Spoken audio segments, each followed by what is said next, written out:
Համով, հումորով, թասիվով գյումրեցիներ։ Դժվար է դեր առաջ խոսելը, որովհետև ամեն անգամ Գյումրի գալուց մեկը երկրաշարժի հսկա ծանրությունը մինչև այսօր էլ զգում ենք։ Ես 88 թվականին ընդամենը ժամուկես հետո արդեն էստեղ էի ու ամեն անգամ որ հիշում եմ այդ պատկերը անկախ ինձանից աչքերս լցվում են։ Բայց ժամանակ անցնում է և մենք պիտի հասկանանք, թե ինչ ունենք և ինչ ենք անելու։ Սիրելի ժողովուրդ ջան, այն վերջին ստորությունները, որ արել է այս իշխանությունը, այս իշխանության պարագլուխը մեր ժողովրդի հանդեպ, պառակտել, բաժանել, թշնամացնել ընտանիքներին, ուղղակի վերջ չունի։ Այն ստորությամբ սրանք, որ վերաբերվում են մեր եկեղեցում,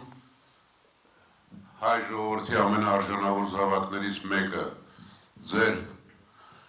Շիրակի մարզի Սրբազանը, Միքայել arczepiskopos Աջապահյանը, մարդ, որի տոհմից Կիլիկիայում 10 կաթողիկոս է եղել, որը ճշմարտախոս, ազնիվ, ամեն ինչ ճաղատինացող մարդ է, այնքան ստոր լինես, որ այդ մարդուն տանես, բանտարկես խոսքի համար։ Սրանից ավել վիրավորանք ինչ կարող ալնել հայ մարդու համար։ Ձեր մյուս համաքաղաքացին, ես շատ չեմ ճանաչում, բայց այս քաղաքը ժամանակ է եղել, որ Վարդան Ղուկասյանին 35,000 ձայն է տվել։ Մինչև այլ ազդեցություն ունի, հեղինակություն ունի, մարդու էլ առողջությունը գիտեք ինչ վիճակում է։ Այդ մարդուն ընտրվելուց հետո ամենաստոր ձևով տանես կալանավորես, որովհետև քեզ դեմ է գնացել։ Նույն արեց Վանաձորի քաղաքապետի հանդեպ, չէ՞։ Մամիկոն Ասլանյանի։ Ժողովուրդ ջան, սրանք չարիք են։ Հումորով ասեմ թարսի պես այդ չարիքը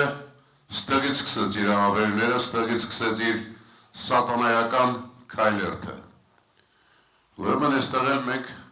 պարտք ունենք այս չարիքը նաև մեր ուժերով հեռացնելու։ Տեսեք, ես շատ չեմ սիրում այդ մասին խոսել, բայց մի պատմություն ձեզ պատմեմ, ուրիշտեղ ասել եմ։ Շատ տարիներ առաջ դեռ Արցախը կար, Արցախում զրուցում էինք Ժաննա Գալստյանի, կհիշեք Ժաննա Գալստյանը բացառիկ 88-ի Ղարաբաղյան շարժման ամենահերոսական դեմքերից մեկն էր, Արցախի հերոս։ Ժաննա Գալստյանի հետ խոսում էինք, Ժաննա Գալստյանն ասում էր, երբ որ Քոչարյանը նախագահ էր, երկրորդ նախագահ Ռոբերտ Քոչարյանը, որ գալիս էր Արցախ, ասում էինք, պարոն նախագահ, ախր Արցախին քիչ ես հատկացումներ անում, Արցախ քիչ ֆինանսներ է գալիս։ Քոչարյանը, որ ում ու ծուծով արցախցի էր, արցախցիներին ասում էր, լսեք, բաղաղետի գոտին։ Պետական մտածողությունը սա է, պետական մտածողությունը, իր սեփական մարդկանց շահերը պաշտպանելը սա է։ Հիշեք այդ տարիներին ինչ արվել Շիրակի մարզում ընդհանրապես և Գյումրիում հատկապես։ Հիշեք, թե այդ ժամանակ այդ տարիներին, երբ որ Քոչարյանն եկավ, աղքատությունը Հայաստանում 56% էր։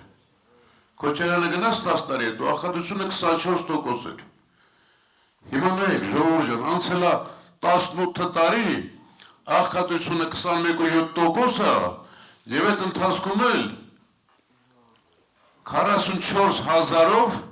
2018-ից մինչև հիմա, այս 7.5 տարվա մեջ 44,000-ով նպաստավորների թիվը կրճատել են։ 24%-ը դարել է 21%, 22%, բայց 44,000-ը հանել են նպաստի համակարգից շպրտել են դուրս։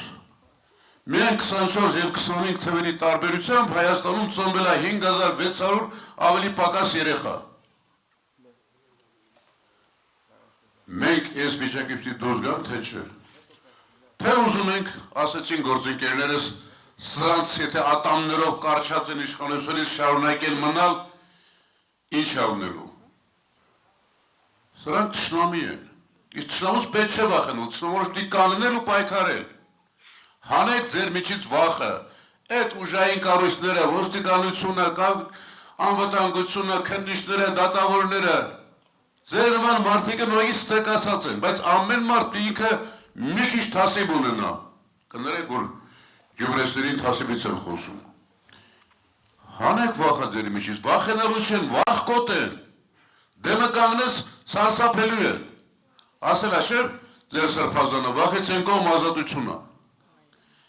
Սրանց վերջը եկել է, հանգիստ եղեք, պինդ եղեք, ամուր եղեք, կազմակերպված եղեք, կողք կողքի կանգնեք եւ սրանց մենք քշելու ենք։ Ու Հայաստանում ըլնելու է համերաշխություն, Հայաստանում ըլնելու է համախմբվածություն, Հայաստանը ոտի է կանգնելու ամեն ընտանիք, ամեն մարդ ոտի է կանգնելու, սա հատկապես պետք է մեր երեխաների համար, ձեր երեխաների համար, այսօրվա երիտասարդության համար։ Քիչ առաջ որ գալիս էինք, մենք նաև ճանապարհին գալիս էինք, էլի երկրաշարժից հիշում էի ձեր հայրենակից բանաստեղծ Արա Արթյանի այդ օրերի ողբերգական երեք տողերը։ Գյումրին մեռավ, Գյումրին չկա, ծովով պիտի վրան սկա։ Բայց ես ձեզ ասում եմ, թեև Գյումրին հիմա մինչև հիմա վեր կա, բայց Գյումրին այսուհետ երգելու է։ Այնպես որ պինդ եղեք, հաղթելու ենք, սրանց ժամանակը լրացել է, սրանք վերջացած են։